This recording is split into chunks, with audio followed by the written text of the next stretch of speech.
And so, in the spirit of that poem, right, I just want to rip through, because I know we got lunch coming up, rip through 5 things quickly that I've seen in Ace, and 5 things that my mom and dad taught me as I was growing up, and I'm sure they probably taught you as you were growing up. Real quickly before I get to those, though, I want to show you this rope. If someone in the back of the room could pick up that rope. So this rope right here, and I want you to think about this as I go through these 5 things. This little black piece of tape on the end of this rope, this represents where we are just getting started as online sellers, right? Right now, only 10% of all goods are sold online. We are at the forefront. It is just beginning, folks. As he holds up the end of that rope, this is what we have in the next 40 years. We are just this right now. This much. And we got that much that we got to look forward to. So if you're not building the business for yourself, right, we're building it for generations that come after us. So with that in mind, I just want to go through 5 things that I've seen in Ace, 5 things that I think my mom and my dad taught me. The first one is this: work is good. My father was serious when we were growing up. I have 3 older brothers. We had to get a job. And for us, the first job was when we were in the 6th grade, we had a paper route. Anybody here have a paper route? Raise your hand. So you're going to feel me that when I talk about this, paper route wasn't easy, especially on Wednesdays and Sundays, right? Because those are the days that the inserts had to be put in the paper and it would be heavy. And so you would strap a bag on one side, a bag on another, you would get on your BMX bike, and you would have to ride 2 miles even before you threw the first paper, right? That was the paper route. But the worst part was this. As a 6th grader, I would have to go knock on the doors of the people I delivered newspaper to, and you have to collect money, right? And it was always and forever somebody would have an excuse of why they couldn't pay that week for the money. Now, Steve, he works for a newspaper company. He remembers this. But the worst part is the agent that would come to your house on Saturday morning, right? It was usually this old guy. And he would demand money from the people you were delivering paper to. And if you didn't give him the money, he took it out of your paycheck. And so there were some weeks, right, where you would work and you wouldn't make any money because people wouldn't pay. You'd basically be delivering it for free. But my father was intense. You had to get a job like that. Our second job, we worked at a grocery store, 4 years. Again, I had 3 older brothers. All 4 of us worked at a local grocery store our freshman year through our senior year in high school. And it was a requirement. It was a rite of passage. We had to do it. Now, I'm a college graduate, but I'll be honest. I learned more during those 4 years of working at that grocery store about life and about work than I ever learned in a classroom. So the first one is that work is good. Second one is my father taught me that consistency is the key to life. I've seen that in my Amazon business. And I'm sure you've seen that in your life.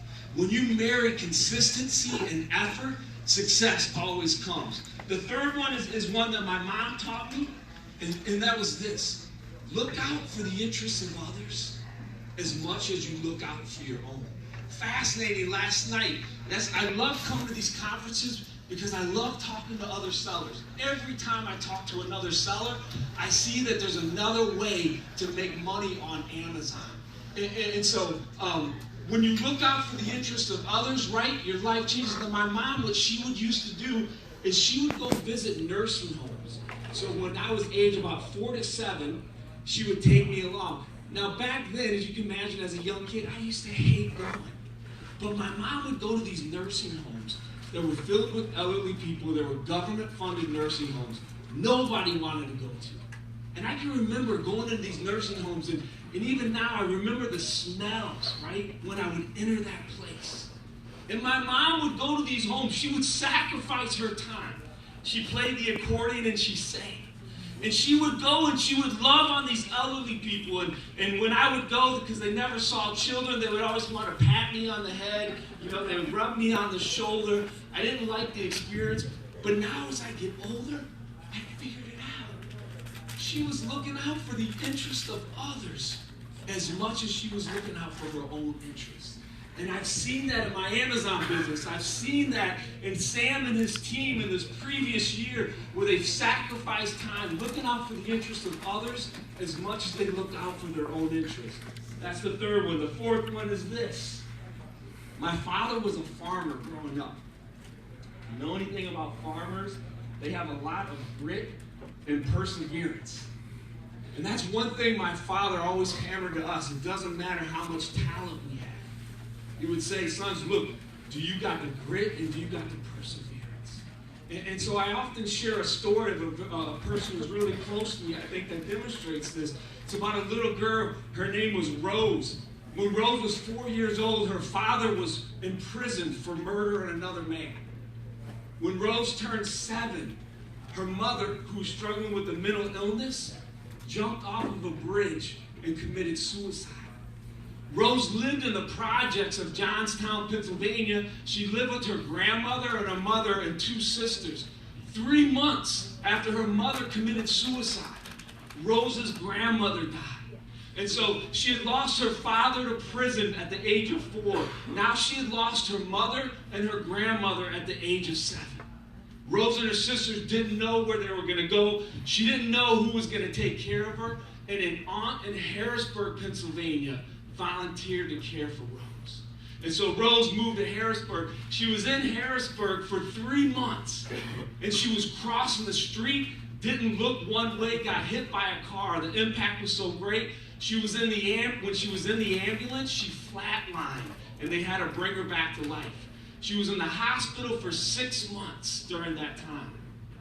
And so when she was in the hospital, her older sister, who was 7 years older, who had now kind of become her primary caregiver, got into a fight with her aunt who had taken them in. And her sister and her aunt picked up knives, they cut each other. Her sister ran out of the house, and Rose never saw her sister again. And if you talk to Rose today, she'll tell you that when she was in that hospital and she learned that her sister had left, it was one of the loneliest and most depressing times in her life. She continued to live in Harrisburg. When she was in the 8th grade, her aunt enrolled her into a boarding school. It's called Milton Hershey School, where lonely little kids like her could become part of a family. And Rose will tell you that when she entered into this place, and she started becoming part of this community of teachers, of house parents, and of administrators that started to wrap their arms around her and help with the wounds that she was dealing with, it transformed her life. Rose went on, graduated from college. She has a master's degree right now. And if you haven't figured it out yet, Rose is also my wife. Her name is Deanna Rose Slamans.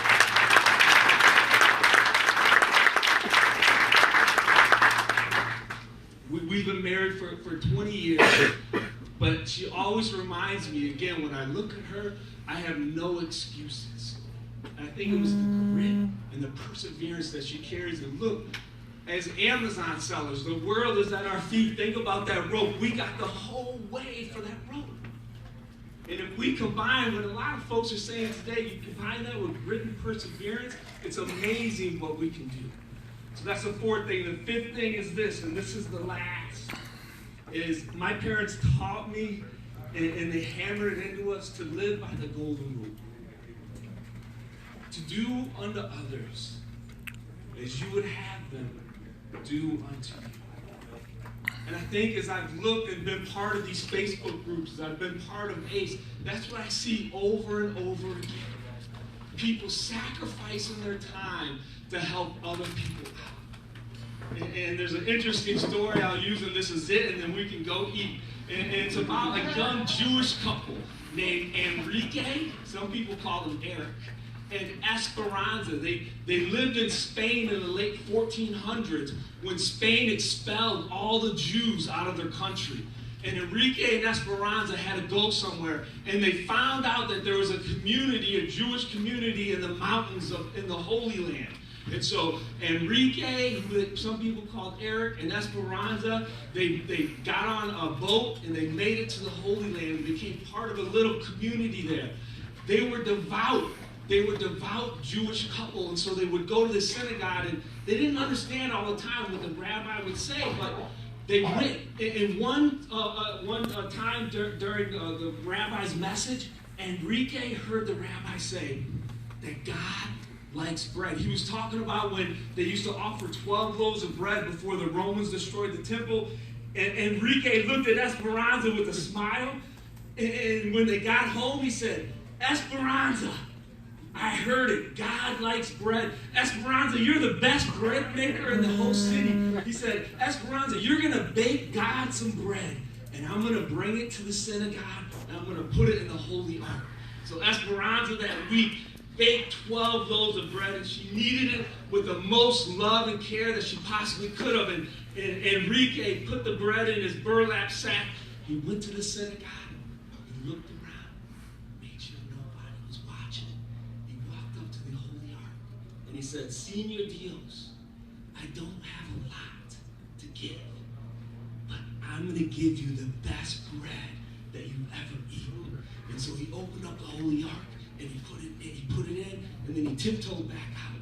Well, not too much longer after Enrique had left the synagogue, the janitor, Christos, came in. And Christos came in, and he said, Lord, you know I like taking care of the synagogue. You know I like cleaning it up, but they don't pay me to do this. And so he said, my family is starving. I need some food. Please, I need you to provide a miracle. And just then he smelled the bread coming from the oven. And he opened it up and he said, oh, Lord, that's your miracle. Thank you. And he scooped up the bread and he took it home to his wife and his family. And this went on for 20 years. Esperanza would make the bread. Enrique would bring it. Christos would take it home. And at the 20-year mark, Enrique came in. He said, Lord, you know, Esperanza's arthritis is getting kind of bad. Your bread's a little knotty. If you could just help her with that, we'd be really grateful. So he dropped the bread in, and not too much longer, Christos came in and he said, Lord, you know I appreciate the bread that you give us, but it's been a little knotty lately. Can you tell the angels they're baking the bread if they can make it smoother? And so he got it. And then at year 30 years this is going on. Enrique, some people call Eric, came in and he went to drop the bread in the Holy Ark. And the rabbi who had given the message 30 years earlier popped out. He said, Enrique, what are you doing? You don't touch the Holy Ark. And Enrique said, no, Rabbi, I've been doing exactly what you told me. I've been bringing bread and giving it to God. And the rabbi started yelling at him like, you're crazy. God doesn't eat bread. And just then they heard noise. And so they hid. And Christos came in. And he went to reach for the bread. And the rabbi came out. And he said, Christos, what are you doing? And so the rabbi starts yelling at him, right? And then they all start crying.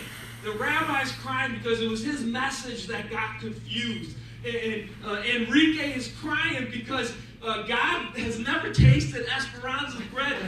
Poor Christos is crying because he knows he's not going to get any more bread.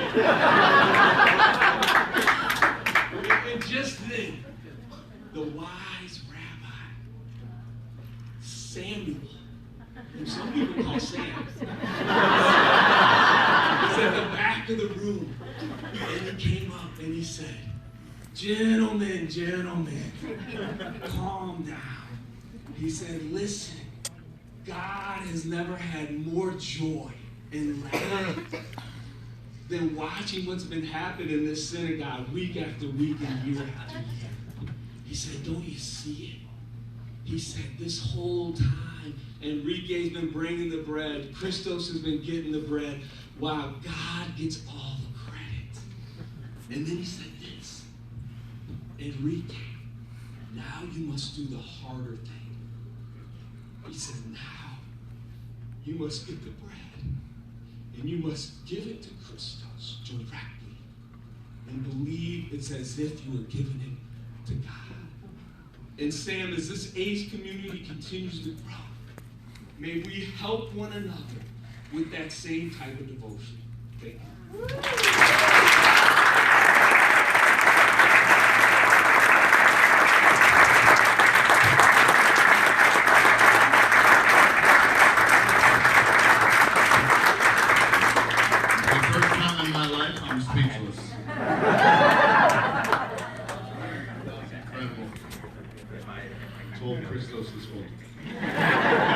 getting 62 pallets of bread this week. We're going to take a break for lunch. You're welcome to go outside. I just wanted to add that 5 years ago in June, this is where my wife and I got married, in this exact room. We had the ceremony outside. It was a beautiful June night.